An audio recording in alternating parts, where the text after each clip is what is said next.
السلام عليكم ورحمة الله وبركاته. kabajamtoota fi daawwattoota hordoftoota YouTube channel Haliima Orootuuf welcome ashama harka fuunee hundi keessan haala keessaa baga jiraattan xiqqaa guddaa osoo hin jenne nageenyi keessan qabu hordoftoota kiyya.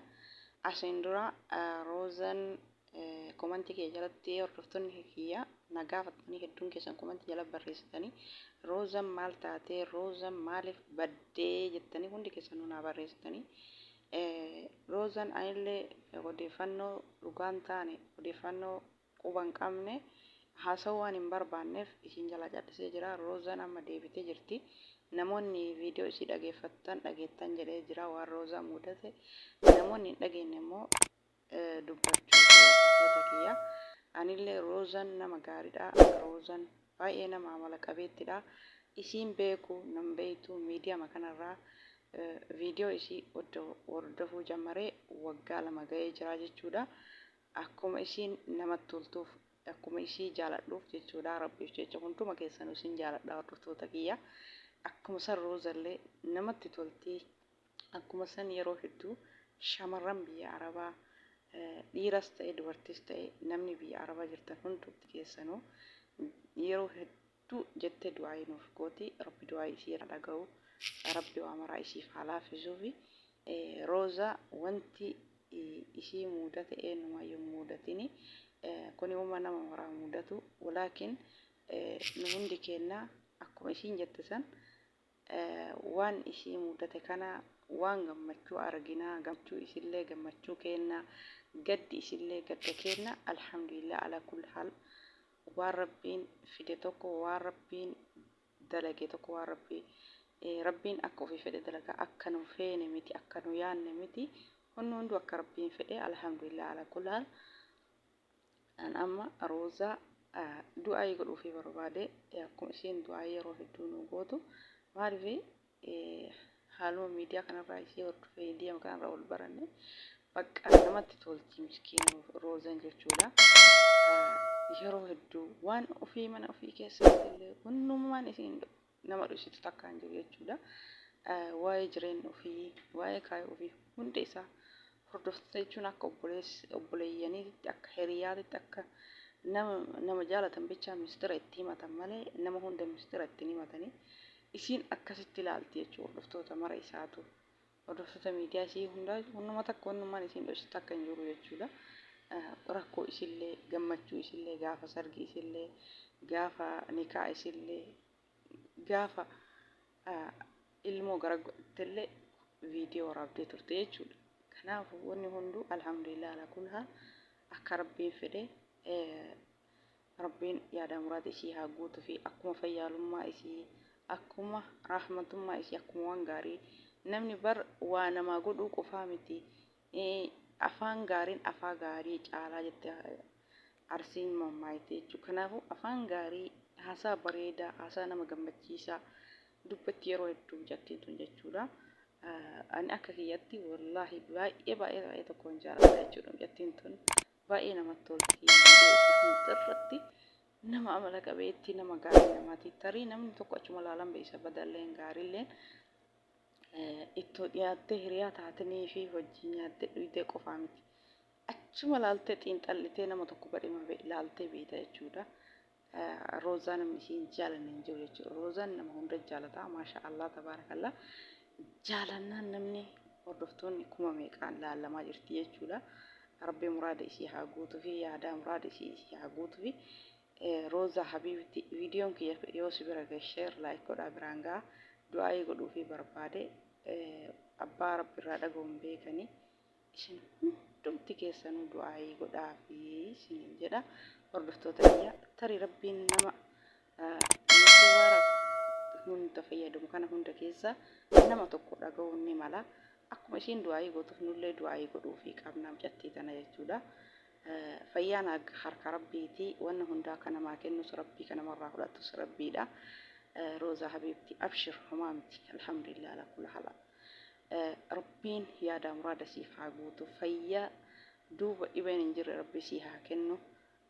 Rabbiin waan ati rifatteef kana waan ati bootteef kana rabbiin dachaa godhee lamaan siif haa kennu. tokkoyyuu miti lamaan siif haa kennu. Roozan maal taatee jechuun keessanii nafu hin dhagayin jechuudha. Dhageettan sheer laayik godhaati du'aayii godhaa fi mijattii tan isiniin jedha. Mijattii baay'ee simbo qabeetti amala qabeetti gaarii namaati. Kuma ishii jaaladhuuf viidiyoo irraa dalagaa yeroo hedduu viidiyoo ishii. Kanaaf isinillee viidiyoo ishii jalatti roozan maal taatee badde anallee gaafii natti ta'e akkuma keessan kana roozan maal taatee badde roozan hin deette moo hin dhukkube roozan maaluma taatee gisee hunda viidiyoo ishee irra isin gadhiiftu viidiyoo isiin hordofaa taa'ee hanga xumuraa dhageeffadhaa jechuudha. Kanaaf akkuma keessan anallee gaafii natti ta'e roozan maalumaaf badde roozan maal taatee bakka inshaallah ilmoo godhatteetiniin ilmoo wajjin dhuftee viidiyoo nu waraabdii namni daa'iree guyyaa 6 2 3 4 ciisaa malaa kanumaaf badde jedhee anillee yaada qalbii kee keessatti akkasii yaada jechuudha. Isinillee hundi keessanuu akkasumatti yaaddan jedheetiniin beekaa warroonni roozaa jaallattan jechuudha. Roozan alhamdulillah ala kulli haal akkuma isiin viidiyoo irra dubbatte ilmoo kiyya amrii rabbii itti dhuftee narraafatte anillee baay'ee dhibamee jettee kanaafuu du'aayii godhaa fi du'aayiin barbaachistuudha. Abbaa irraa dhaga'u rabbitu beekaa hundi keessanuu du'aayii godhaa fi rabbiin takkaa miti lakkuun si haa kennu roozaa habiibti abshir homaa miti dhiiraaf dubartii bakka takka rabbi si haa kennu fayyaa bareedduu umrii dheerinaa ibaadaa rabbiin siif haa kennu abshir inshaallah gaafa hoggaa rabbi dhiiraaf dubartii bakka takka si haa kennu fayyaa duuba dhibeen hin jirre rabbi si haa kennu inshaallah bi'iznillah garamarraan yallaa yoo ati viidiyoo san waraabaa boottu viidiyoo dheengadda roozan maaliif batte jettee dubbattellee kakalee roozan rakkoon na mudate kana jettee ati dubbattellee wallaahi si wajjiin booye jechuudha. Olaakiin wanni godhan jiru alhamdulillah ala kul haal abshir homaa miti kam atuu jiraatte alhamdulillah rabbiin daddaffitti bakka buusee bakka san bakka ati amma takka dhabde san lamaan bakka si haa buusu rabbi lakkuun siif haa kennu dhiiraaf dubartii bakka takka si haa kennu hawwii kee rabbi siif haa guutu fayyaa keellee rabbi bakka si haa deebisu hantuun sin argin dhibeen sin argin khayriin sin darbini rabbiin fayyaa si haa kennu ilma dhiiraaf dubartii ilma akka ambiyoota nabiyoota rabbii siif haa kennu dubartii akka ambiyoota rabbi si haa kennu dhiiraaf dubartii haafizul qura'aanin ka waan isin hawwitan waan isin yaaddan ilma akkasii rabbi sirraa haa baasu rabbiin lakkuu si haa kennu yaa rabbi du'aayitii tana dhaga'i roozii gaafa hoggaa ilmoo lakkuu lama kenniifi yaa rabbi du'aayitii tana dhaga'i haga isiin amma ilmoo hawwitee ilmoo hawwi ilmoo jaaladha abbaan manaa isillee gaafa isiin ani ulfa ta'ee jettee viidiyoo waraabdu gammachuu isaanii isin hundi keessanuu argitanii jirtanii jechuudha. Nama waggaa lama ga'ee iddoo hordofuu ture roozaa gammachuu isaanii beektan akka nama ilma argateetti gammadanii waa hunda lafa jala yaadanii taane akkuma isiin jette gammachuun namaa futuunuun namaa hin barbaachisu.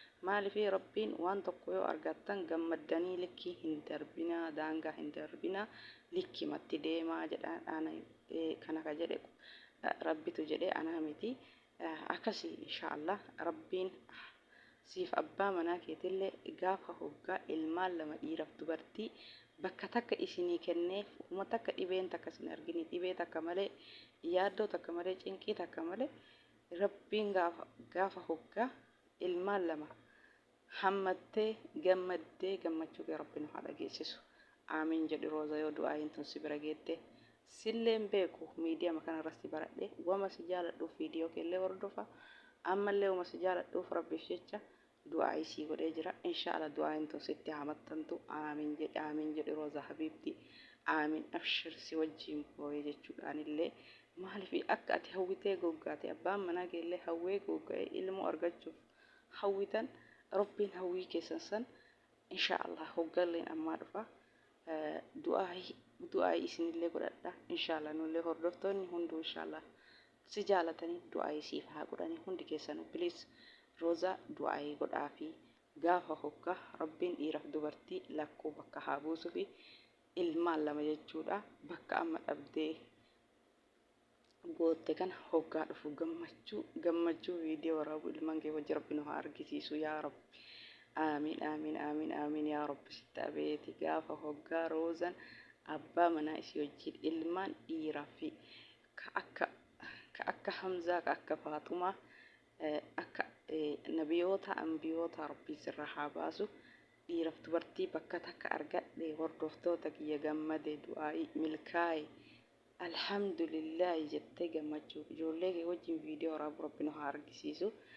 Egaa gammachuuf waan si jaaladhuuf footii abshir homaa miti salaata keetiif du'aa'ii kee jabaadhu atuu imaanni ka gubbaati miti ka keessatti jettee akkuma san atuu maasha Allah aqalii qabaattu beeytuu nama gaarii namaaf waan gaarii dubbachuu waan gaarii dabarsuu beeyta jabaadhu abshir homaa miti du'aa'ii siif godhee jira angara kiyya hordoftoonni kee hundi isaaniitu du'aa'ii siif haa godhanii inshaa Allah gaafa hoggaa milkii du'aa'iin آمين آمين آمين الحمد لله ربي ولدتني وهذا بسوء حبيبتي أبشر همامتي إيجا ورفتك يا فيديو كي كراكنا فكاتا هنگا فيديو براتي ولدتني بنتي السلام عليكم ورحمة الله وبركاته كبجمتوتا في دعوتوتا ورفتوتا يوتيوب channel هي باي باي نجاتي